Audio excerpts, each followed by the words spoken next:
हाँ सभी छात्र देखिए, इस वीडियो में आगे हम HCl के स्राव के बारे में समझने का प्रयास करेंगे। पिछले वीडियो में हम जठर में उपस्थित कई प्रकार के एंजाइम्स, उनके प्रकार, उनके कार्य के बारे में पढ़ चुके हैं। यहाँ जठर में हमको इतना पता है, फंडिक भाग की जो ऑक्जेंटिक सेल्स होती हैं उनके द्वारा HCl का स्राव किया जाता है। और HCl इम्पोर्टेंट है आमाशय में, क्योंकि ये आने वाले भोजन को एसिडिक मीडियम भी प्रदान करता है, भोजन के साथ आने वाले सूक्ष्म जीवों का भी नाश करता है ना। और कई प्रकार के जो जठर रस वाले एंजाइम्स हैं उनको क्रियाशील भी बनाता है, इसलिए इसका यहाँ इम्पोर्टेंट है। लेकिन हमें यहाँ छात्रों ये समझना है कि ये HCl जठर रस की कोशिकाओं में, उनकी कैनालिकुली में जो पैराइटल कोशिकाएं होती हैं, उन कोशिकाओं को पैराइटल सेल कहा जाता है। उन पैराइटल कोशिकाओं में ये HCl किस प्रकार से बनता है, आयंस कहाँ से उपलब्ध होते हैं, किस तरीके से ट्रांसमिट होते हैं, ठीक है, ये बात हमें यहाँ से समझनी है। यानी स्राव किस प्रकार से होता है HCl का। तो कंडीशन ये है, HCl के निर्माण के लिए हमें इतना तो सीधा सा अंदाजा है, दो प्रकार के आयंस की हमको जरूरत है। क्लोराइड आयंस की जरूरत है, हाइड्रोजन आयंस की जरूरत है।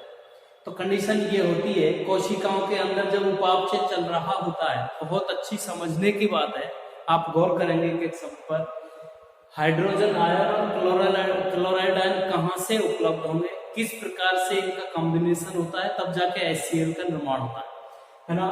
लगातार हमें हाइड्रोजन आयनों की जरूरत है, हाइड्रोजन आयनों की जरूरत है। ये हाइड्रोजन आयन कहाँ से आते हैं? ऐसा माना गया उपापचय के दौरान लगातार कोशिकाओं में पैराइटल सेल की चर्चा कर रहे हैं, आमाशय की जो पैराइटल कोशिकाएं हैं उनमें H2O का विखंडन होता रहता है। H2O का जब विघटन होता है तो आपको पता है H+ आयन और OH- आयन, हाइड्रोक्साइड है ना, और हाइड्रोजन आयन, दो प्रकार के आयन निकल करके आते हैं।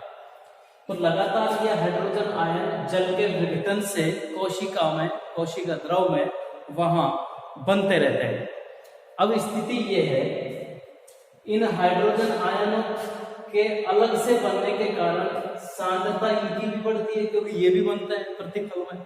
नहीं, हाइड्रोजन आयन चलो Cl के साथ कंबाइंड होने के बाद HCl का निर्माण करेंगे, लेकिन इनकी सांद्रता लगातार ऐसी स्थिति में जब बढ़ती ही जाएगी, लगातार जल के अणु का विघटन होता जाएगा, OH की सांद्रता भी बढ़ती जाएगी।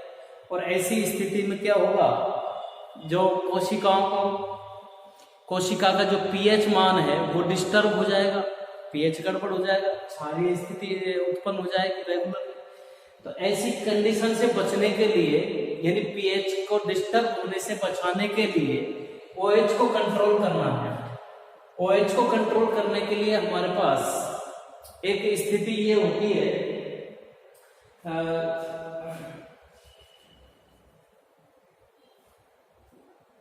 एक कार्बोनिक एसिड होता है। वो कार्बोनिक एसिड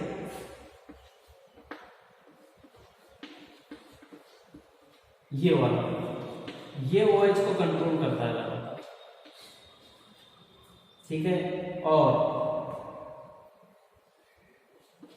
जल के अणु बनता रहता है, प्लस में बाइकार्बोनेट आयन, ये स्थिति उत्पन्न होती है। मेरे कहने का मतलब ये है, OH एकत्रित होने से pH में जो अंतर आता है, डिस्टरबेंस आता है, उसको कंट्रोल करने के लिए OH के साथ कार्बोनिक एसिड जो है उपलब्ध रहता है, जो लगातार OH आयन के साथ कंबाइंड होकर के जल के अणु बनाता रहता है, बाइकार्बोनेट आयन बनते रहते हैं, ठीक है। इस तरीके से OH की मात्रा कंट्रोल हो जाती है और कोशिका का pH बरकरार बना रहता है, नियत बना रहता है, यानी जितना चाहिए लगभग उतना बना रहता है। अब बात ये आती है कि ये H2CO3 कोशिका में उपलब्ध कहाँ से होता है, ये कहाँ से उपलब्ध होता है, जो OH को कंट्रोल करता है। तो इसकी स्थिति ये है कि कोशिका के अंदर लगातार जल के अणु और CO2 के अणु आपस में कॉम्बिनेट होते रहते हैं, कोशिका में जल और कार्बन डाइऑक्साइड के अणु कंबाइंड होते रहते हैं और H2CO3 का निर्माण लगातार होता रहता है। इस तरीके से H2O प्लस CO2 कोशिका में संयोजित होते हैं, जुड़ते हैं और कार्बनिक एसिड बनाते रहते हैं और इसमें एक एंजाइम विशेष रूप से अपना योगदान देता है। उस एंजाइम का नाम है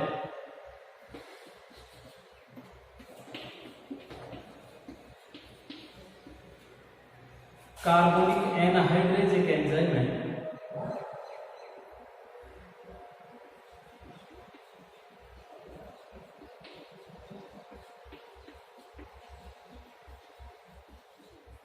कार्बोनिक एनहाइड्रेज एंजाइम की उपस्थिति में जल और कार्बन डाइऑक्साइड के अणु परस्पर संयोजित होकर H2CO3 कार्बनिक एसिड का संश्लेषण करते रहते हैं।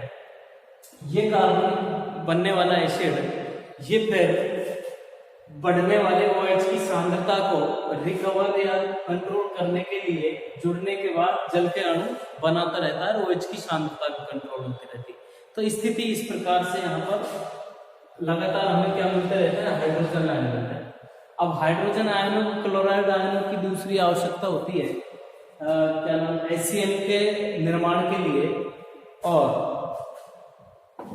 उसकी स्थिति में क्लोराइड आयन लेके क्लोराइड आयन कोशिका द्रव में आयंस के रूप में पाए जाते हैं जो लगातार कोशिका के अंदर प्रवेश करते रहते हैं, कोशिका द्रव में पहुंचते रहते हैं। हाइड्रोजन आयन जल के अपघटन से लगातार बनते रहते हैं। इस तरीके से दोनों कंबाइन होकर के कंटिन्यू HCl का संश्लेषण करते रहते हैं, HCl का निर्माण वहां पर होता रहता है। तो ये स्थिति यहाँ पर आती है।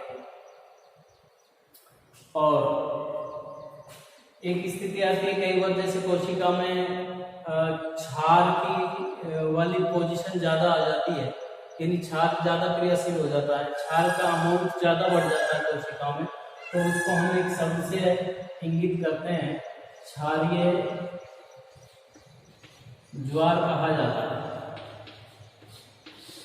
है ना। क्षारीय ज्वार कहा जाता है, अल्कलाइन टाइड कहा जाता है। तो ये अल्कलाइन टाइड आपको थोड़ा सा याद रखना है।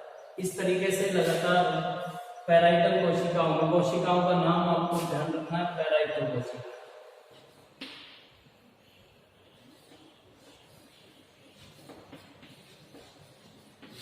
पैराइटल कोशिका आपको ध्यान रखना है, ये काम पैराइटल कोशिका में होगा, है ना, आमाशय के अंदर ये है। अब देखिए हम एक नजर HCl के कार्यों पर डालेंगे। स्राव का काम हुआ, HCl के कार्य।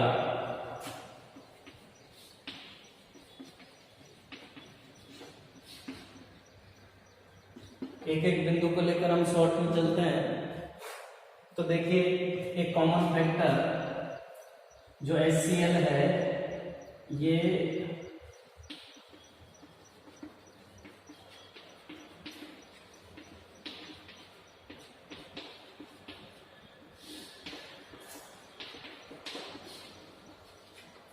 HCl आमाशय में पहुंचने वाले भोजन को संक्रमण रहित बनाने का काम करता है। बात समझ में आ गई होगी। भोजन के साथ कोई सूक्ष्म जीव को एंटीजन जो पहुंच जाते हैं उनको आमाशय में इसी HCl घोर अम्ल के द्वारा नष्ट किया जाता है, जिससे भोजन प्योर बनता है, संक्रमण रहित बनता है। एक अच्छा कार्य HCl का ये। दूसरा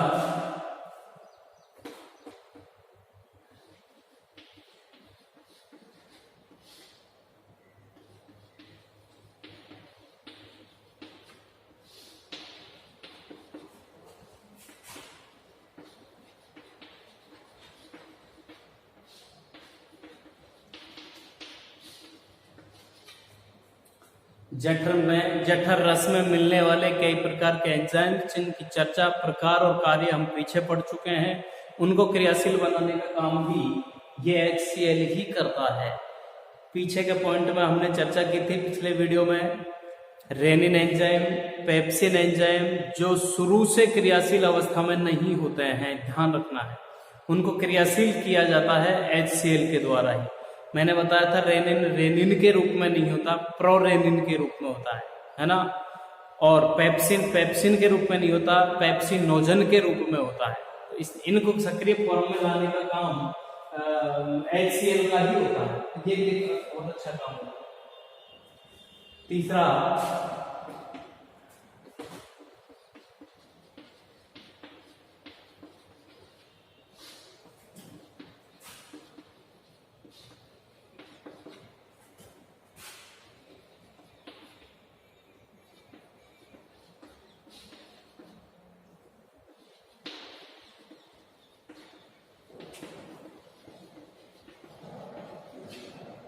पाइलोरिक छिद्र के खुलने और बंद होने का नियमन भी, कंट्रोल भी, नियंत्रण भी HCl कर रहा है। बहुत अच्छा पॉइंट है। ठीक है, पाइलोरिक छिद्र आप समझ रहे होंगे। पाइलोरिक छिद्र वो ही है जो आमाशय और ग्रहणी के मध्य पाया जाता है। आमाशय, चूंकि आमाशय के बाद भोजन कहाँ जाएगा? ग्रहणी में। और ग्रहणी और आमाशय के बीच जो छिद्र होता है वहां भोजन को रुक रुक करके थोड़ी थोड़ी मात्रा में ग्रहणी में जाने दिया जाता है। आमाशय, चूंकि आमाशय तो बड़ा फूला हुआ भाग होता है, ग्रहणी बिल्कुल सक्रिय नलिका होती है, उसमें थोड़ी थोड़ी मात्रा में भोजन जाना चाहिए। ऐसे में छिद्र के द्वारा उसका कंट्रोल किया जाता है। छिद्र कभी खुलता है, कभी बंद होता है, आवश्यकता अनुसार भोजन को ग्रहणी में भेजा जाता है। लेकिन उस छिद्र के खुलने और बंद होने का जो कंट्रोल है, नियमन है, वो HCl के द्वारा ही किया जाता है। ठीक है, उत्तेजना, उद्दीपन इसी से मिलता है। नेक्स्ट में आंत्र से सिक्रेटिन निकलता है। आंत्र से निकलने वाले रस को कंप्लीटली सिक्रेटिन कहा जाता है। उसके अनेक सारे एंजाइम्स हैं। एंजाइम्स अलग अलग हैं, उनके कार्य भिन्न भिन्न है। वो आगे हम जब आंत्र में पाचन पढ़ेंगे तो चर्चा की जाएगी, लेकिन उसको हम सम्मिलित रूप में सिक्रेटिन कहते हैं। और सिक्रेटिन के स्राव का जो नियमन है वो भी HCl के द्वारा होता है। सिक्रेटिन, आंत्र में सिक्रेटिन के स्राव का नियमन, सिक्रेटिन के स्राव का नियमन, सिक्रेटिन कितनी मात्रा में कब मोचित होना है, स्रावित होना है, उसका नियमन भी HCl करता है।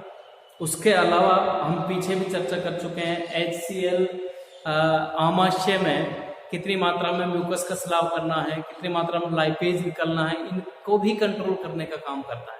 तो ये बात आपको अच्छे से समझ में आ गई होगी कि HCl कैसे बनता है, किस तरीके से स्रावित होता है कोशिकाओं में, आयंस कहाँ से आते हैं, फिर उनको कंट्रोल कैसे किया जाता है, एंड ये इनके फंक्शंस, HCl का अपना रोल, कार्य, ये आपको ठीक से याद रखना।